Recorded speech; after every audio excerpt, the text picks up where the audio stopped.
Well, I guess that's your accomplice there in the wood chipper.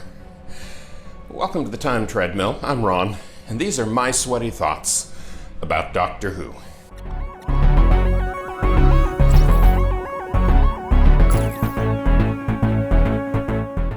Of all of the deaths in the history of Doctor Who, I think perhaps the death of the evil Harrison Chase as he's fed through the composting machine is perhaps the most gruesome, even though it happens entirely off-screen. Just the notion of him being fed feet first through those rollers and ground up into composting pulp is just horrifying, absolutely brutal.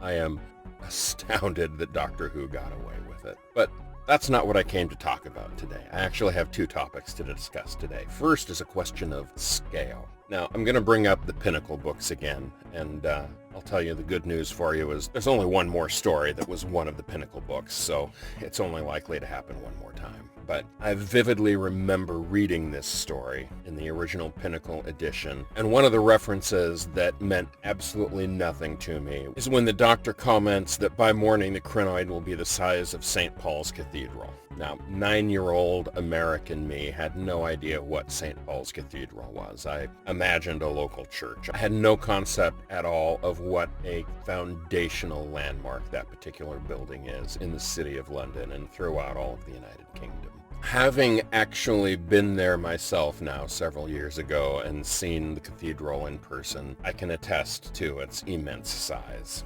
The other, much more interesting behind-the-scenes story in Seeds of Doom is that this story features the last appearance of the original TARDIS prop. It had been in use, although refurbished a couple of times, since 1963. So it had been 13 going on 14 years of continual usage, and allegedly the prop completely fell apart on the heads of Tom Baker and Elizabeth Sladen while they were filming. And so the shot of the TARDIS at the very end of the last episode of this story marks the end of the original prop. Beginning with next season, a brand new TARDIS prop was commissioned that was used for the majority of the remainder of the Tom Baker years. This story also marks the final appearance of UNIT for another 13 years. They'll only appear one more time in the classic series in Battlefield in the 7th Doctor era. And given that their appearance only happens during the 6th episode, it was deemed not worth the effort and expense to bring in the Brigadier and Sergeant Benton, and so none of the UNIT soldiers who appear are familiar faces at all. But I think it's really sad that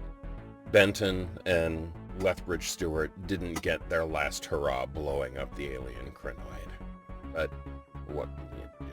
Tomorrow I begin the next season of Doctor Who, and I'm really excited. I'll be watching the brand new Blu-ray release of this season. I haven't even cracked it open yet. So tomorrow will be my first look at these stories remastered for Blu-ray, and I am really looking forward to it. I'll see you then.